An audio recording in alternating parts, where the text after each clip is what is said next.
अरे horror fans, आज एकदम खौफनाक कहानी लाया हूं।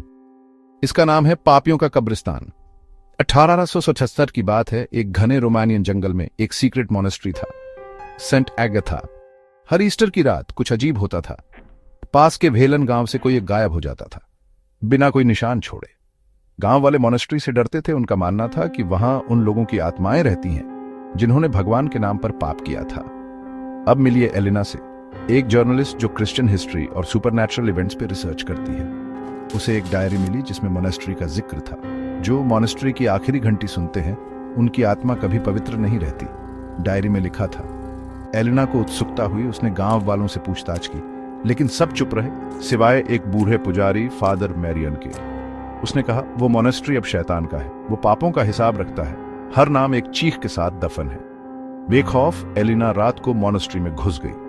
दीवारों पर खून से सने हुए क्रॉस थे और एक भयानक सन्नाटा छाया हुआ था। एक हॉल के अंदर पत्थरों पर नाम खुदे हुए थे, हर एक पर 1 से 7 तक का नंबर लिखा था, जैसे कोई आखिरी फैसला।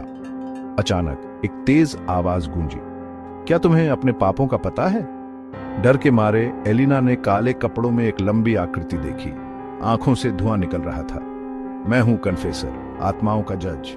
हर साल मुझे एक ऐसी आत्मा चाहिए जो बिना पछतावे के मरी हो, बैलेंस बनाए रखने के लिए। एलिना के सामने उसका अतीत घूम गया। एक भयानक दुर्घटना जिसका कारण वो थी, लेकिन उसने कभी कबूल नहीं किया। अब तुम्हारी बारी है। लेकिन एलिना ने एक छोटा सा क्रॉस निकाला जो वेटिकन से ब्लेसेड था और उसे कन्फेसर पर फेंक दिया और चिल्लाई, यीशु के नाम पर तुम मुझे छू नहीं सकते। एक बहरा कर देने वाली चीख गूंजी और मॉनेस्टरी टूटने लगा। एलिना समय रहते बाहर भाग निकली।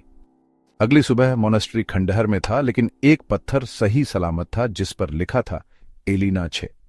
उस दिन से एलिना फिर कभी नहीं दिखी। तो क्या तुम अपने पापों से मुक्त हो? अगली बारी तुम्हारी हो सकती है। मिलते हैं अगली कहानी में।